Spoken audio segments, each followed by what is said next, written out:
Well, hello, ladies and gentlemen. My name's John Hutchinson. I'll be teaching this course on the book of Joshua. I want to welcome all of you from your homes. And I think we ought to begin with prayer. So the Lord be with you, and with your spirit, let us pray. Heavenly Father, we give you thanks for the many blessings in our life. We give you thanks for this church. We give you thanks for this opportunity to study your word. And we give you thanks for that word, for the inspiration that it provides for us. We ask that you send your Holy Spirit among us now as we study the book of Joshua, that we might find out more about your will for us. And all this we pray in Jesus' holy name. Amen. All right, let me begin with some first things here. I'm building this airplane as I'm flying it.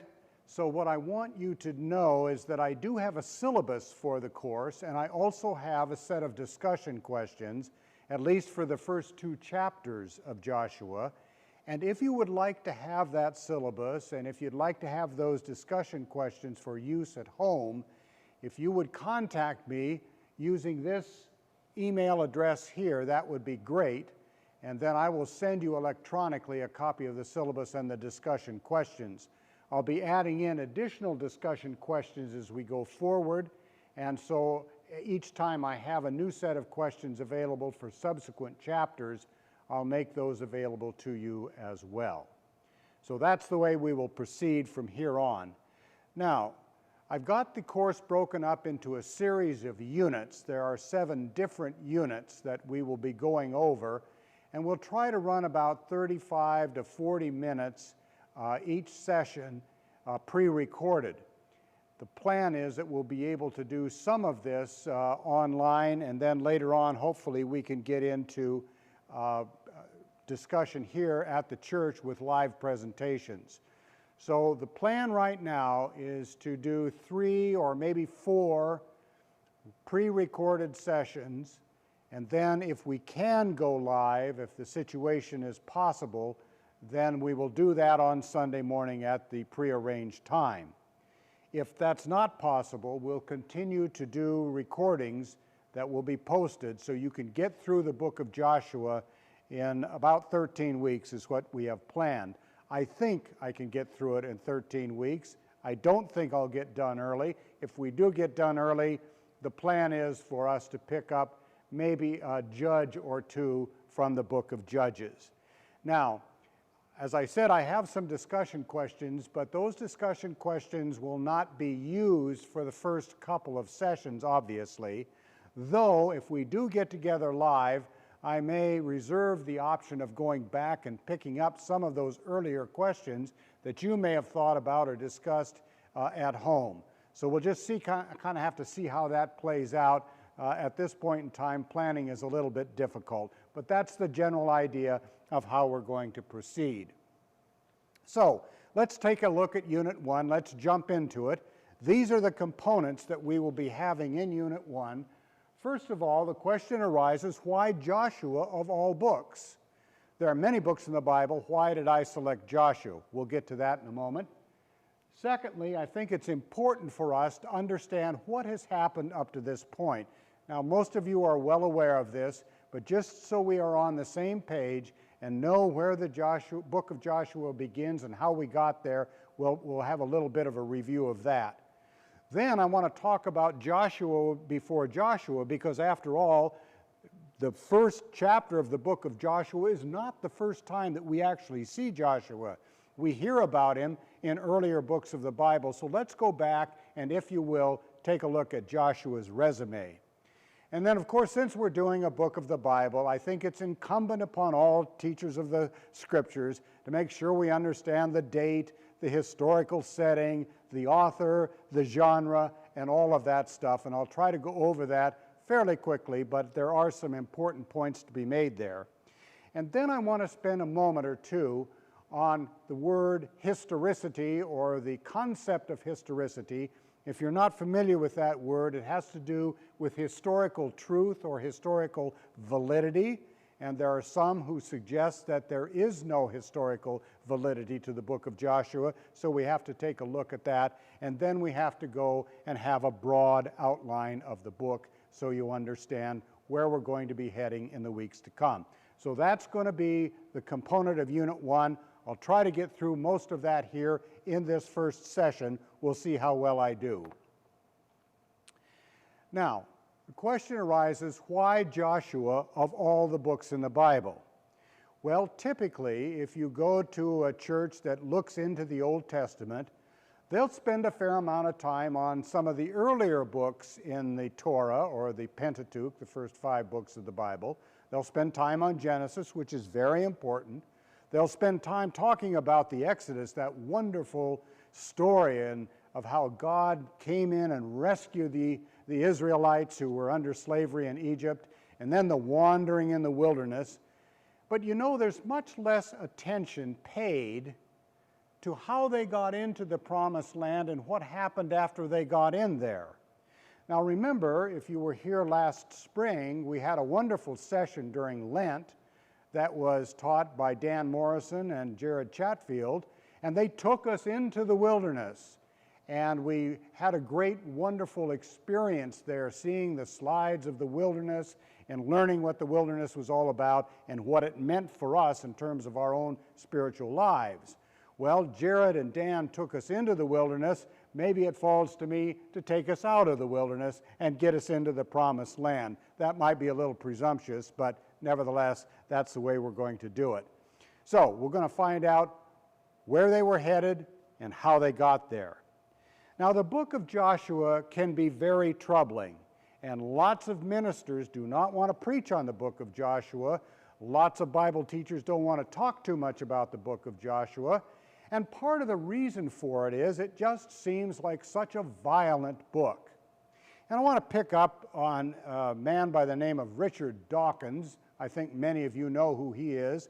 Richard Dawkins is one of the militant atheists.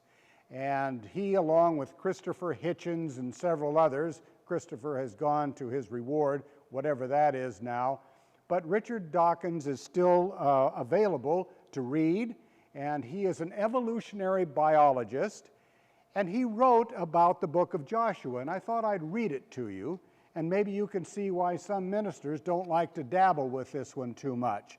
But this is what Dawkins says.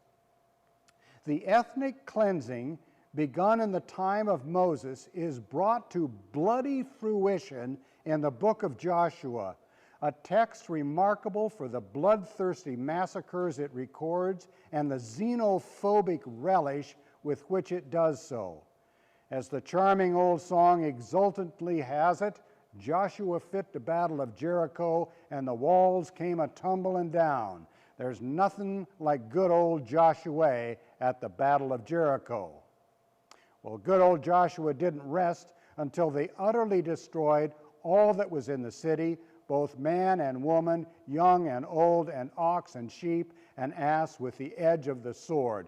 And there he is quoting Joshua chapter 6, verse 21. Dawkins goes on to say, yet again, theologians will protest, it didn't happen. Well, no. The story has it that the walls came tumbling down at the mere sound of men shouting and blowing horns, so indeed it didn't happen. But that is not the point.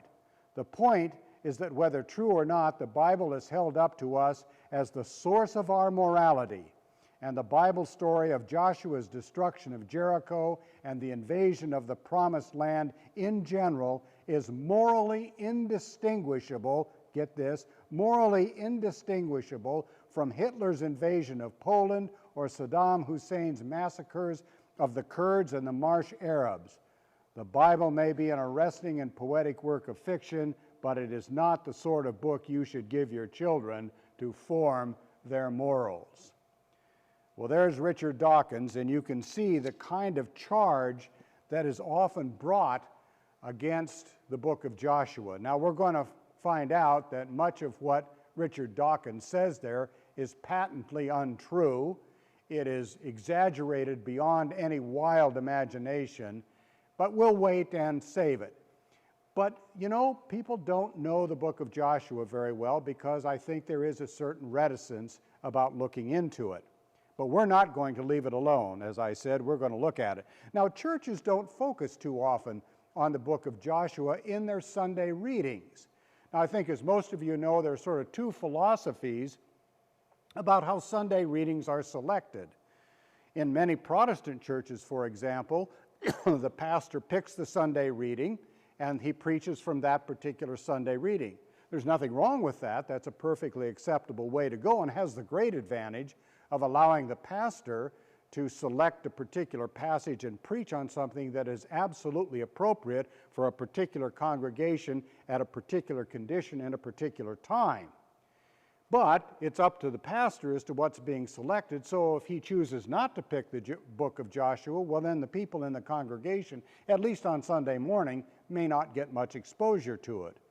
Of course, the other philosophy, the one we use here at All Saints and in many of the liturgical churches, is the use of a lectionary, which is a prescribed set of readings for each Sunday morning.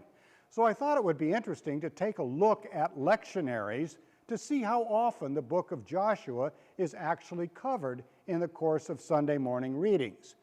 Now, if you'll take a look at this slide, and hopefully you'll be able to see this, we have three lectionaries that we're going to be taking a look at. One is the Revised Common Lectionary, which is used a lot by mainline Protestant churches such as Methodists and Presbyterians. And then we have the Roman Catholic Lectionary, which of course is the grandparent of all lectionaries, and there is a good deal of similarity between the Revised Common Lectionary and the Roman Catholic Lectionary. And then we have the lectionary that we use from the Anglican Church in North America, and that's a different lectionary, although again there are similarities. I'm not going to go into detail about why the ACNA lectionary is somewhat different from the others, but suffice it to say, we have basically 3 years, and the plan is in a lectionary to try to cover most of the Bible in the course of 3 years. So in year A, we read the Gospel of Matthew as the Gospel reading, and that's the year we're in now. We're reading Matthew. Year B, we come to Mark, and we'll be starting that in Advent of this year. And then year C, Luke will be read. Now, you'll notice that in the Revised Common Lectionary, there are just 2 Sundays in year A when Joshua is read, the 22nd and 23rd Sunday after Pentecost, whenever that is. In year 2, there's only 1 reading from the 13th Sunday after Pentecost, and in year C, the 4th Sunday of Lent. In the Roman Catholic Lectionary, there are no readings from Joshua in years A and B, and then again in year C, it's the same basic passage as you see in the Revised Common Lectionary. The ACNA, no readings from Joshua in year A, 1 reading in year B, and no readings from year C. Now, in addition to the Sunday lectionaries, we also have the daily readings for services such as morning prayer and evening prayer.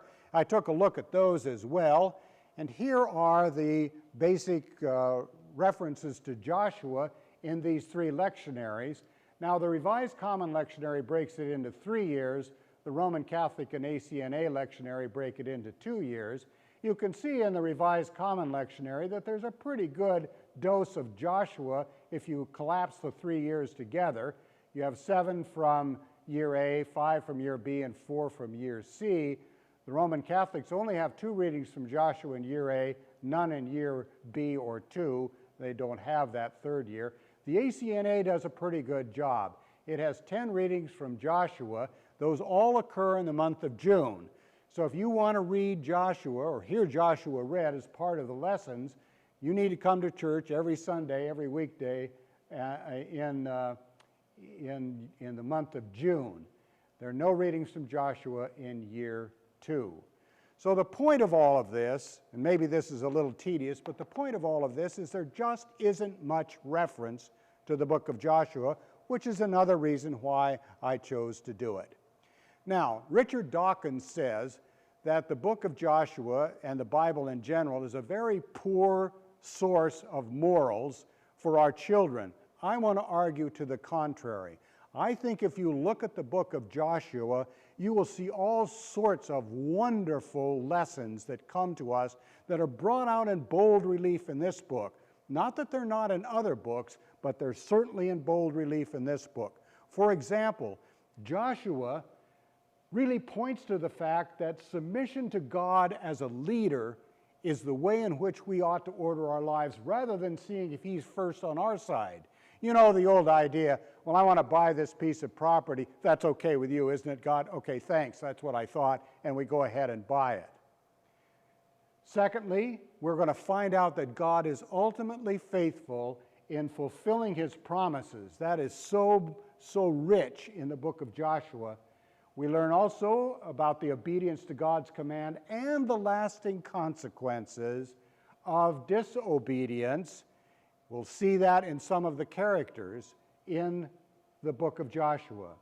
Now, the fourth one here is similar to the first one, and that is that we have to listen for God's direction rather than coming up with the idea on our own and doing what we think is right in our own eyes, constantly making reference to God and what his will is. Joshua will also teach us about God's power to accomplish his will. We see that really brilliantly in the walls come tumbling down at the shout of the people of God, and we also see it in the damming up of the River Jordan at flood stage. That's very much present in the book of Joshua, and it shows the power of God. We'll also see God's provision for his people. You'll recall in the wilderness, they've been provided water, they've been provided manna to sustain them in their journey in the wilderness. Now they're going to enter the promised land, and God says the manna is going to stop, and you're going to use the provisions that are available, the produce that's available in the new land. Three final ideas about what Joshua can teach us.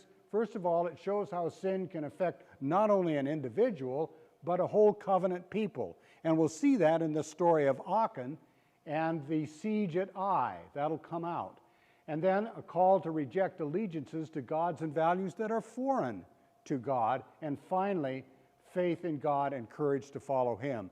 So as I said, this is a book that has many rich lessons for us, and that's one of the other reasons I chose to study the book of Joshua. So let's talk about what's happened up to this point. As I mentioned earlier, and as you all know, for a good long time, the folks have been wandering around in the wilderness, mumbling and grumbling and complaining about things, wishing they were back in Egypt where they could have leeks and garlics, and they forgot, of course, that they were slaves in Egypt, but now they're wandering around, wondering where they are going and what they're going to be doing. And eventually they wind up at a place called Kadesh Barnea. Now, Kadesh Barnea is in the very southern part of the Holy Land. I'll show you a map of that in just a moment.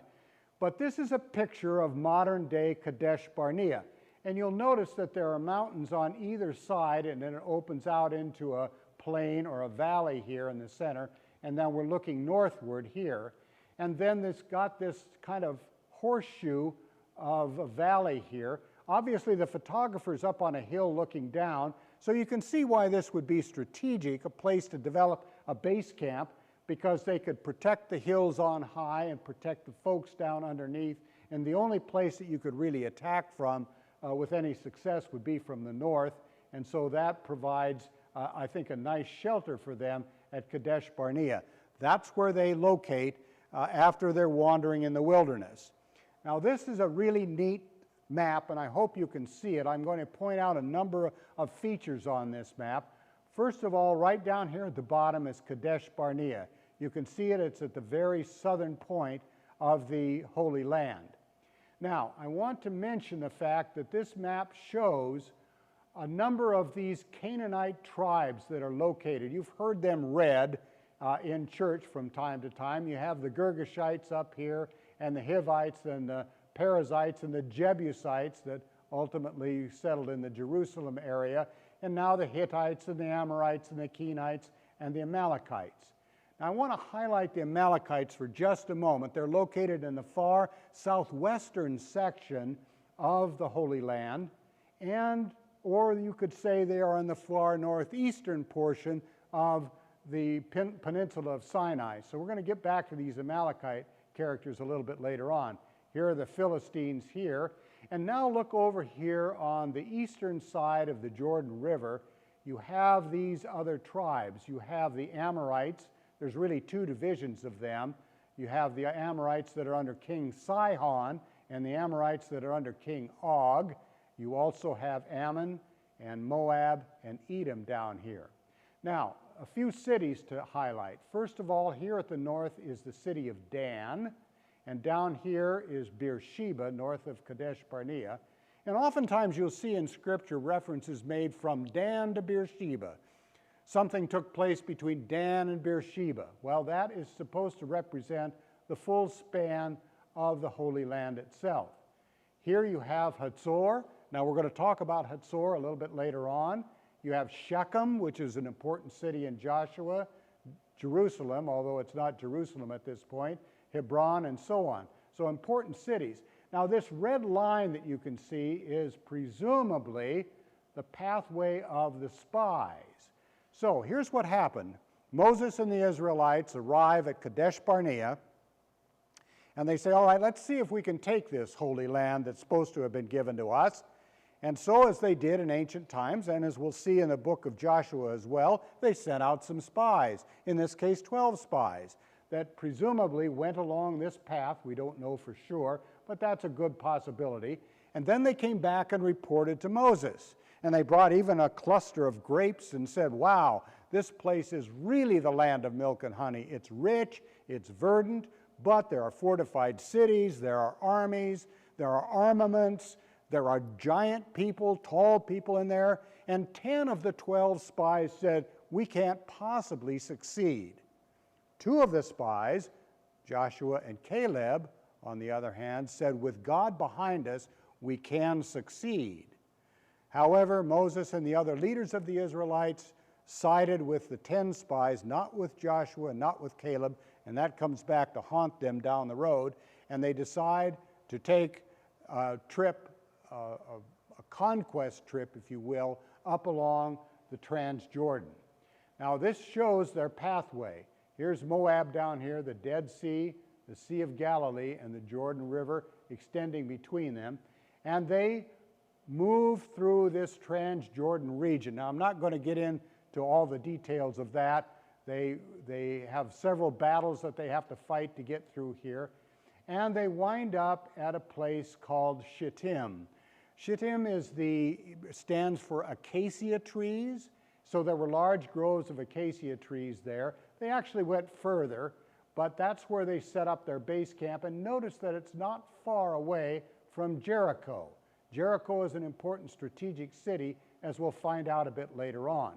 You'll also notice that 2.5 of the tribes, Reuben and Gad, and half of the tribe of Manasseh rather like things here on the eastern side of the Jordan, and they settle down.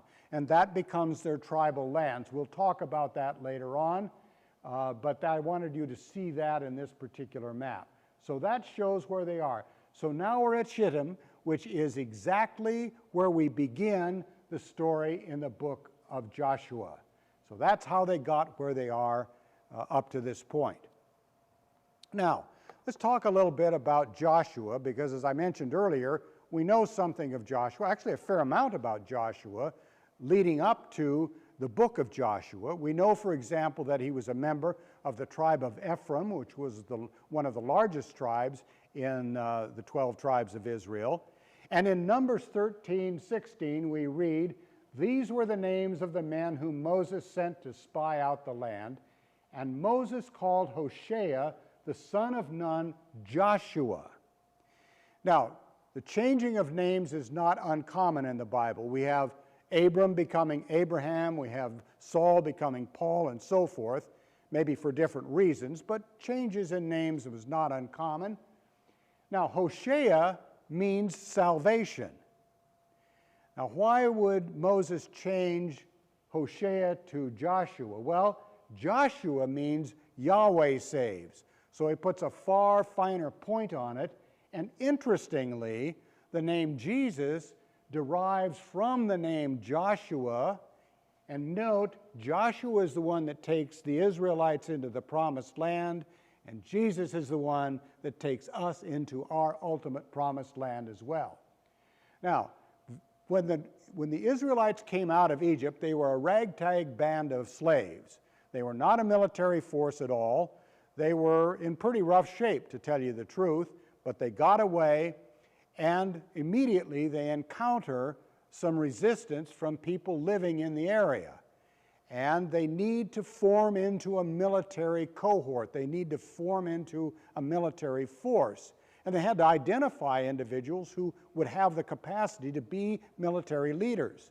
Joshua was one of them, and he was called as a military commander to organize an army to repel the Amalekites. Now remember those Amalekites, we mentioned them earlier in the very southwestern portion of Israel, or the Promised Land, or the northwestern portion, or northeastern portion of the Sinai Peninsula. We don't know a whole lot about the Amalekites. They were descendants of Esau. There was a man named Amalek who was a grandson of Esau. He grew up perhaps in the household of Esau. And you know that Esau had a tremendous hatred of Jacob and his descendants, a bitterness and a rivalry that's extended arguably down to the present day. So the Amalekites did not like these Jews, and they didn't like them traipsing through the Sinai Peninsula. And they attacked them at a place called Rephidim. Now here is the passage in Exodus about this. Let me read it to you in case you can't see it.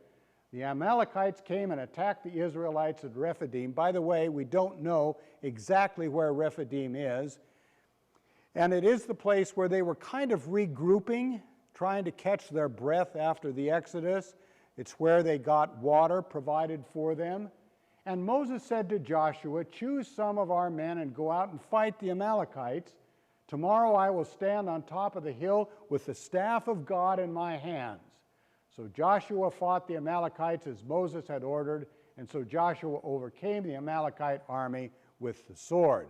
So Joshua was a successful military commander. This is one possibility. I'm not sure that this is accurate, but it's one possibility.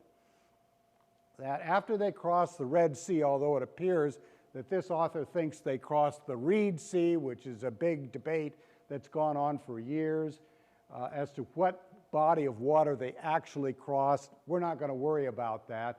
But at any rate, they make their way down into the Sinai Peninsula, and here you see Rephidim, and the Amalekites, which are up in that northern area, happen to wander down here to attack them.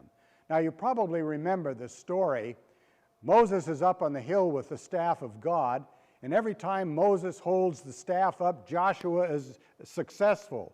And every time Moses gets tired and his arm droops, then the Amalekites are successful. And so this battle is waged back and forth as Moses gets tired and then gets some strength and raises it and so on. And finally, a couple of Moses' assistants help him out. They actually raise his arms up and hold them so that Joshua can be successful in the battle. Wonderful story. So Joshua is a military commander. In addition, we know that Joshua was a very close aide or assistant to Moses. In Exodus 24:13 we read, "So Moses rose with his assistant, Joshua, and Moses went up into the mountain of God." So here's a picture of Moses with the tablets, with the commandments, and there next to him is his assistant, Joshua. We also read that the Lord would go into the tent of the meeting, the tabernacle, and there Moses would be face to face with God. He would communicate with God as a man speaks with his friend. And then Moses would return to the camp and report out what God wanted the people to hear. But his young aide, Joshua the son of Nun, did not leave the tent. He was stationed there. It was such an important place that his chief assistant was stationed there, perhaps as a guard or a sentry at the tabernacle. And then I love this next passage, which comes from Numbers 11. It just shows so much. It says, "A young man ran and told Moses, 'Eldad and Medad are prophesying in the camp.' And Joshua, the son of Nun, who had been Moses' aide since youth, spoke up and said, 'Moses, my lord, stop them.' But Moses replied, "Are you jealous for my sake? I wish all the Lord's people were prophets, and that the Lord would put his Spirit on them." What a wonderful little passage, because what it shows is that Moses is teaching. He's guiding this young man. He's not just ordering him to do things, but he's bringing him along. Moses knows he needs a succession plan. Moses knows that his days are numbered and that he's soon to die, and somebody else is going to have to take charge of this body of the Israelites, and so he has to bring them up. And isn't that such an important lesson for us in the church today? Those who are mature Christians, who have had a long and deep walk with the Lord, those people must become spiritual fathers and spiritual mothers. There's a cry in the church to disciple the young Christian, to bring him or her along, and that cry is for spiritual mothers and fathers. And here we see the prototype right here with reference to Moses and Joshua. And then we have this passage, and this is a very important passage as well. It comes from a little bit later on in Numbers. So the Lord said to Moses, "Take Joshua, son of Nun, a man in whom is the Spirit." A very important question. What does that mean, in whom is the Spirit? I'll let you ponder that on your own. But take that Joshua and lay your hand upon him and have him stand before Eleazar the priest and the entire assembly and commission him in their presence. Give him some, not all, but give him some of your authority, so the whole Israelite community will obey him. There we have the beginning of the transition of power. There we have the succession plan finally being put into place. And here's a great picture that shows that. We have Moses, the bearded one, and that looks precisely as you might expect Moses to look. And then standing to his right is Joshua. They both have their hands on each other. Down here in the lower right is Eleazar the priest, just as it says in the scriptures, and then below that the people. So there is the ritual that begins the transition of authority, the transition of power from Moses to Joshua, which must take place in order for the book of Joshua to proceed. So that's what we have about Joshua. That's his resume up to the point we begin the book of Joshua. So let me take care of a few other, I think, important details. First of all, a date of the events. Now, this is a matter of considerable dispute. I believe the biblical evidence points to an early date for the conquest of the Promised Land, somewhere between 1450 and 1400 BC. This has always been the position of evangelical scholars. However, archaeologists and historians have interpreted the archaeological data to point to a later date around 1250. I would have to say that's the position of mainstream critical scholarship. Now, I'll show you a little bit later on why I think the earlier date is the better one. We're not going to get into a lot of debate about that. In part, it is determined by the date of the Exodus, and there's been a lot of scholarly debate about when the Exodus actually took place. I'm not going to get into that either because it's beyond the scope of this course. But for now, let's just accept provisionally the position that it was the earlier date between 1450 and 1400 BC in the late Bronze Age. Now, how about the date of composition and the author? Again, it's a matter of debate. Now, the Talmud, which I think most of you know, is a Jewish volume that includes some ceremonial information, some laws. It includes legends of the Jews and some historical information. The Talmud has always claimed that Joshua wrote his own book except for his funeral in the last section of the book. And there is some internal evidence for Joshua's authorship. For example, in chapter 18 we read, Joshua charged those who went to write the description of the land, saying, "Go up and down the land and write a description and return to me. And if you look at the book of Joshua, there is a fairly detailed description of the land. So it's entirely possible that he took the data that his reconnaissance spies got about the land and wrote it down, and that became a section in the book.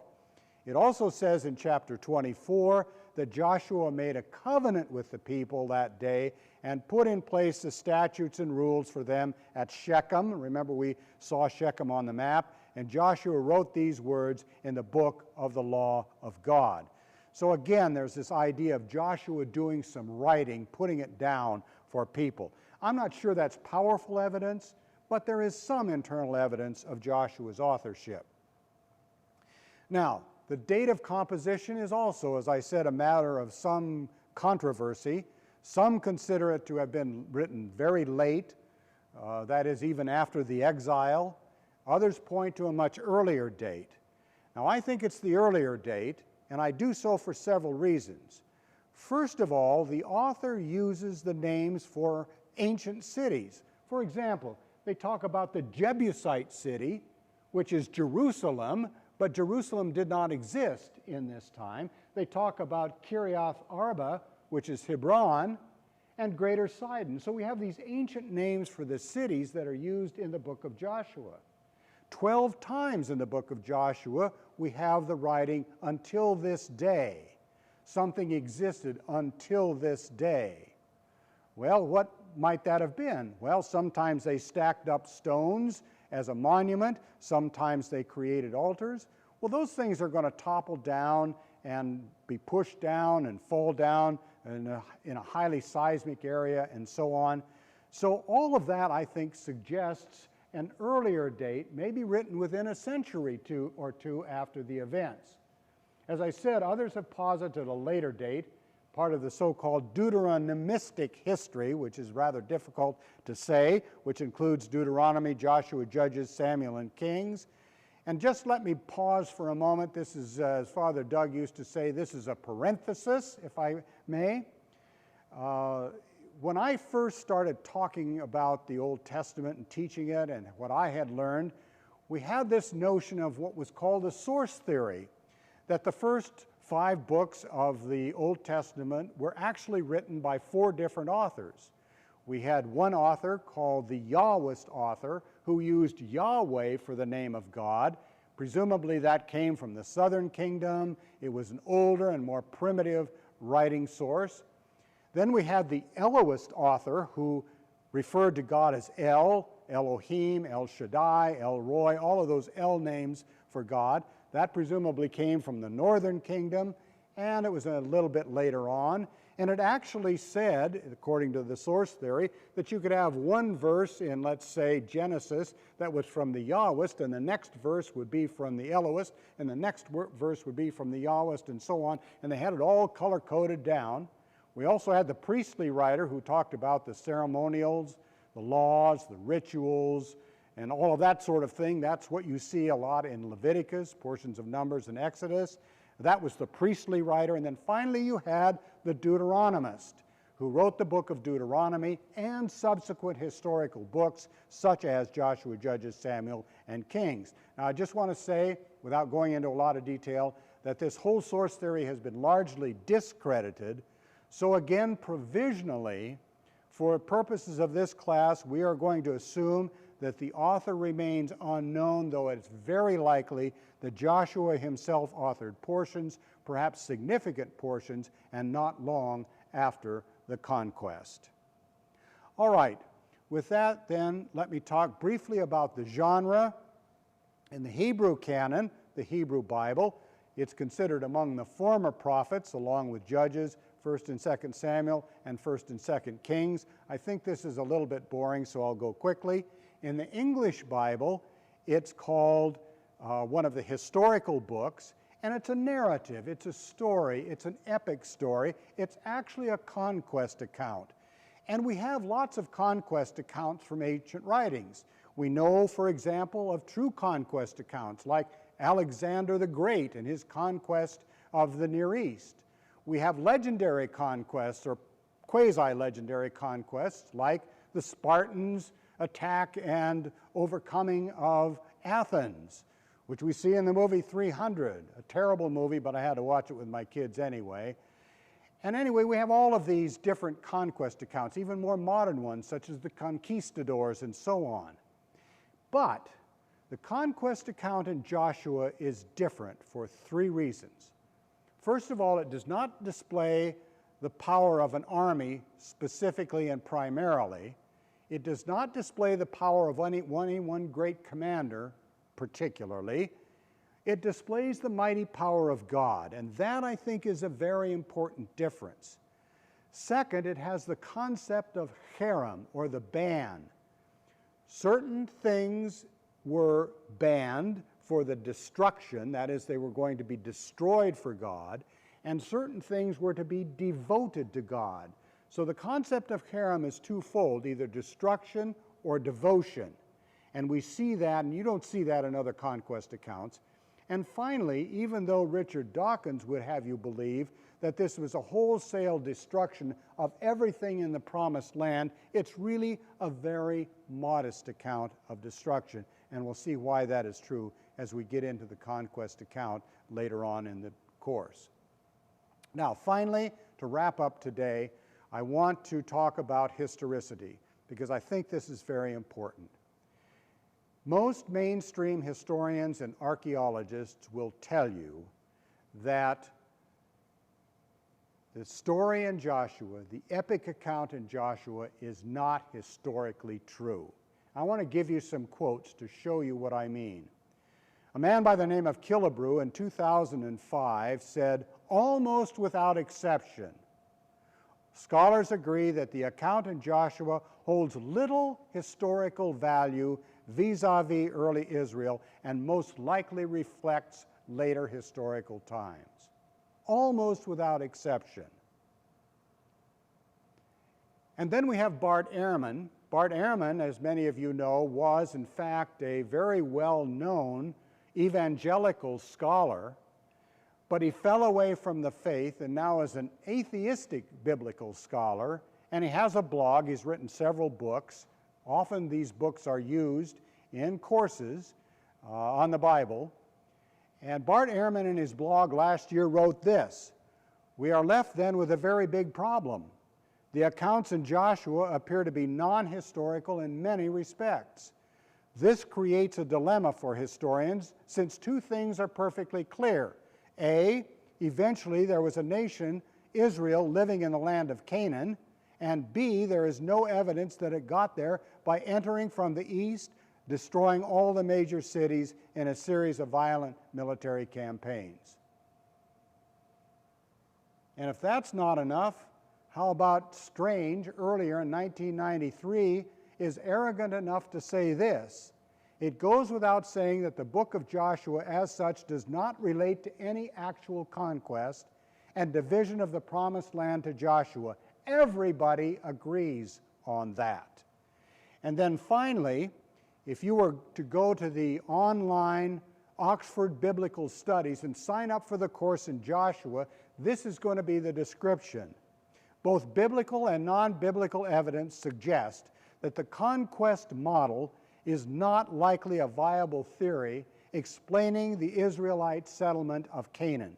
At the very least, the account given in Joshua should be understood as an exaggerated, highly stylized literary retelling of Israel's arrival in Canaan, which should be held in tension with the alternative picture provided by the book of Judges. And here's the key point: at the most, the paucity of archaeological support prompts us to think critically about the biblical text as well as alternative theories that might better account for Israel's settlement of Canaan. What are these alternate theories? Well, one of them is what he alludes to here in the book of Judges, that it wasn't really a military conquest, it was more of an infiltration. One other theory is that there was never any infiltration or conquest at all, that Israel as a nation simply grew up from the indigenous Canaanite population, somehow discovered Yahweh, and that became their God.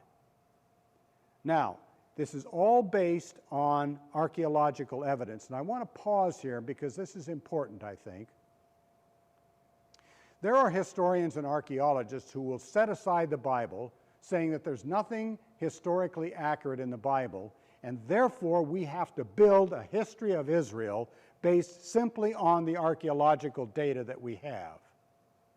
Now I ask you, if you were an archaeologist or a historian 4,000 years from now, after southwest Missouri has returned to pine forest and oak forest and hardwood forest, and the city of Springfield is buried underneath layer after layer after layer of debris and dirt and soot and soil and what have you, and you dig down and you find some stones, maybe from All Saints Church, or you find a piece of pottery, or maybe a piece of technology that didn't disintegrate or deteriorate, and said, aha, I have all of these archaeological bits of information, and now I will construct a history of Springfield. I would submit to you that that would be a very difficult thing to do. But that's what a lot of archaeologists and historians are attempting to do. They just simply dismiss the Bible as being irrelevant and try to construct a history out of this very fragmentary bit of data. Now, what about the archaeology of the Holy Land in particular? I want to talk briefly about Jericho.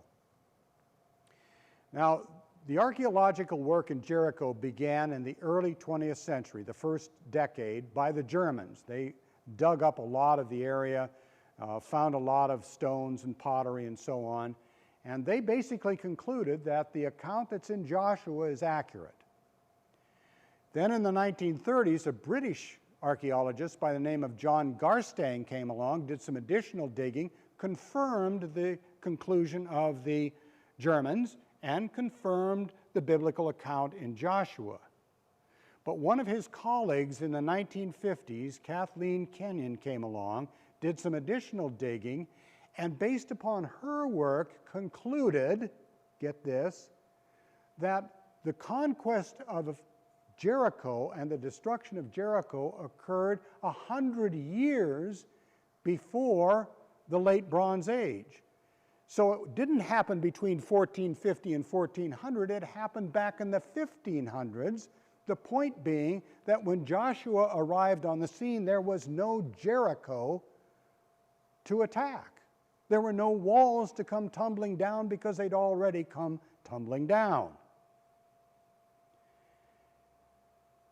Now, along comes a professor of archaeology from the University of Toronto by the name of Bryant Wood, who reevaluated the data from Kathleen Kenyon's work. Now, Kathleen Kenyon's dating is now, among critical biblical scholars and historians, the proper date. That is the scripture, so to speak. That's the truth. But Wood came along, who's an expert in late Bronze Age pottery. Now, Kathleen Kenyon unearthed a lot of pottery, but she didn't study it. That wasn't her interest. Wood went in and looked at that pottery and said this pottery could only have been made in the late Bronze Age between 1450 and 1400. He went on to do a lot more archaeological study, and he drew this conclusion. Jericho was once thought to be a Bible problem because of the seeming disagreement between archaeology and the Bible. When the archaeology is correctly interpreted, however, the opposite is the case. The archaeological evidence supports the historical accuracy of the biblical account in every detail. Every aspect of the story that could possibly be verified by the findings of archaeology is in fact verified. And I want to take a look at one more bit of work, and then we will conclude this work on historicity.